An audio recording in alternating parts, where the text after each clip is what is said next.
From CBS News Bay Area, this is the Evening Edition. Live from the CBS studios in San Francisco, I'm Brian Hackney. And I'm Andrea Nakano. We begin with this heat taking over the Bay Area just in time for the extended holiday weekend. Taking a live look outside right now, it's a beautiful hot afternoon, depending on where you live. Here in the Bay Area, usually there is relief in sight. Jose Martinez went from Ocean Beach to Walnut Creek to get a feel for the extreme in temperatures. Yeah, two completely different scenarios today here in the Bay Area. Right here in San Francisco, the cool temperatures are perfect for those trying to avoid the heat wave, especially here at Ocean Beach. It's kind of chilly. Now, the real issue is on the other side. The East Bay is currently having a sweltering day. It's definitely the place to be if you want to avoid the heat wave that's hitting neighboring cities. It's really nice out today. It was actually really cold earlier this week here in the city. I live in the Sunset neighborhood. That's why Colin Ho decided to spend his Saturday fishing at Ocean Beach. He's one of the lucky ones enjoying the refreshing Pacific breeze. I think it's probably a great relief from the heat. I mean, can't even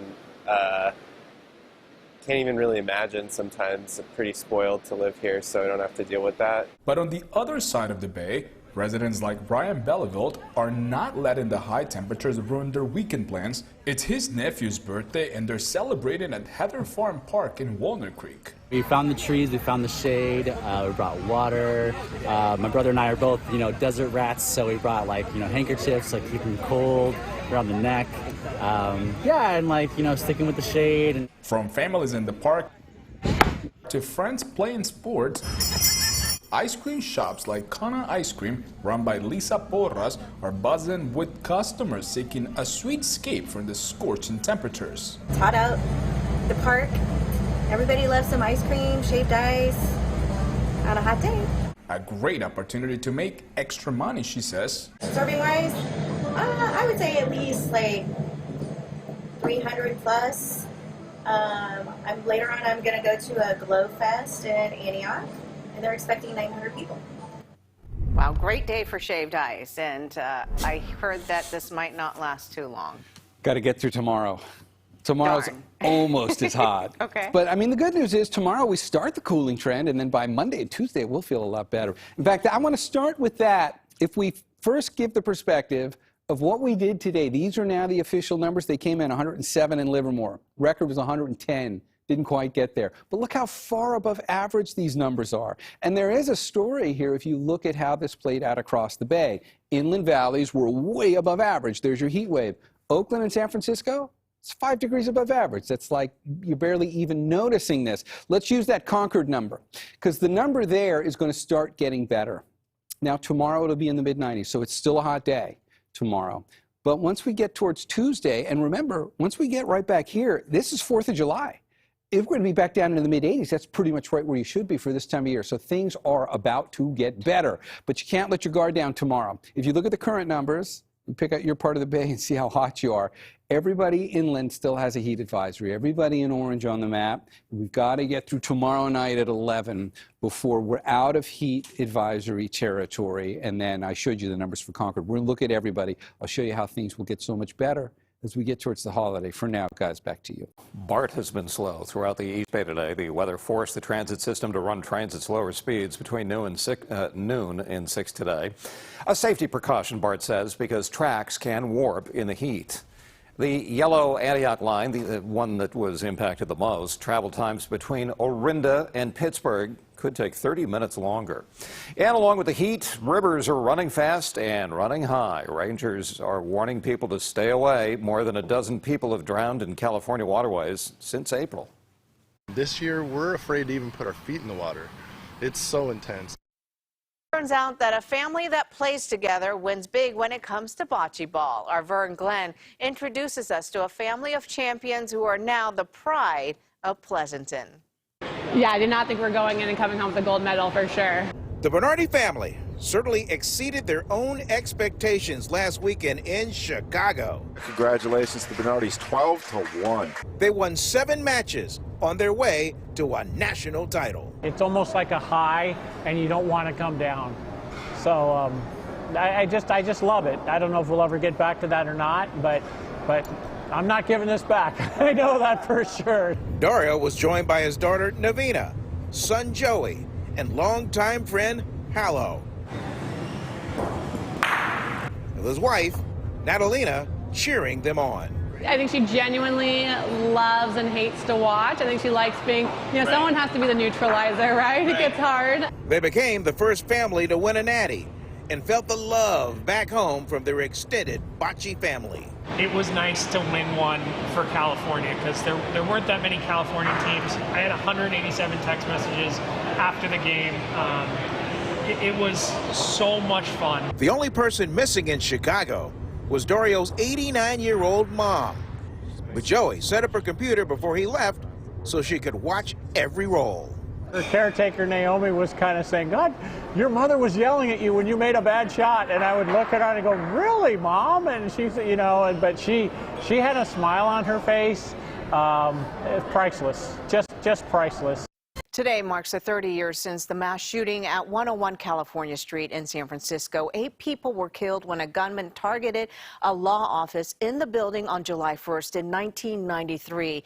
The tragedy sparked a movement among the Bay Area legal community to strengthen California's gun laws. And exactly 30 years later, a major new law takes effect today, seeking to hold gun makers accountable for the harm caused by the weapons. The law empowers state residents, local governments, and the Attorney General to sue gun makers if they fail to follow state law. This all comes on the heels of 2 major Supreme Court decisions that could have sweeping effects on gay rights and a plan for student loan forgiveness. The Supreme Court sided with a Colorado web designer's claim of free speech and religious freedom. The justices ruled 6-3 in favor of Lori Smith, who sued over the state's anti-discrimination law. She didn't want to create websites for same-sex weddings. Some legal experts and advocates say the decision could open the door to discrimination and marginalize groups who may feel they are being treated as second-class citizens. This decision is really a very fact-specific decision, but it creates a zone of immunity for people in the commercial sector to be able to discriminate. And we know that there are actors who are out there who want to strip LGBTQ people of all of our rights, including the ability to marry. And that's why we continue to be vigilant. The Human Rights Campaign says that it is tracking more than 500 bills it considers hostile to LGBTQ rights across 41 states. Meanwhile, the fight over student loan debt is not done, even as the Supreme Court struck down the president's loan forgiveness plan. The conservative majority on the high court said the debt plan exceeded the president's authority and that Congress also needed to sign off. The administration said it had the power to act during national emergencies like COVID. President Biden now promising a new plan. Thousands of Twitter users surprised today to find their access to the site cut off. CEO Elon Musk has imposed limits on the content that users can view. He tweeted today that it's a temporary measure to protect Twitter's data, that users are limited to viewing a few hundred posts a day, or 10 times that if they cough up $8 a month to have their accounts verified. But what does data scraping mean, and how is it hurting Twitter? Tech expert Ian Scherr said that it had to do with artificial intelligence threatening online business models, but that Musk's main goal is to increase revenue by making users pay. There have been a lot of people who have built their businesses off of Twitter, and he thinks he deserves a cut of that pay. What does the future of the internet look like? Because up until now, everything's been pretty open and free, right? Musk has gradually increased the viewing limits throughout the day today. Meanwhile, in France, demonstrators are sounding off in major cities following the deadly police shooting of a 17-year-old outside of Paris. People set off fireworks in the southern city of Marseille last night. At one point, a group of people pushed a dumpster onto the street and set it on fire. The mayor of Marseille is now asking for help from the national government. He is requesting more troops to the city to try and restore order. If you're thinking of heading to Yosemite for the holiday weekend, be prepared for a lot of sightseeing out of your car window in the entry line. Visitors have been packing into the park the past few weeks. For one thing, it's the first summer in years without the pandemic restrictions or required reservations. And the snow melt has made the waterfalls extra spectacular. Some visitors are waiting 4 hours just to get into the park. When so many people come in, it results in things like long lines at the entrance stations, parking lots are full, shuttle buses are full, trails are busy. So it's just really impacts the experience with so many people.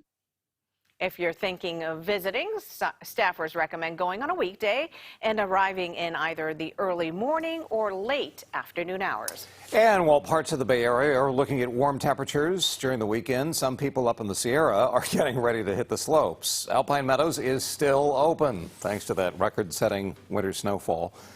The available terrain is limited, but skiers and snowboarders say they'll take what they can get. You just got to keep going every day. You know, Radness just doesn't take a day off. So if the lifts are spinning, you got to be out here winning. You got to spend your money on the stuff that makes you happy. And skiing any time of the year, if you can squeeze it in June, July, yeah, like do it.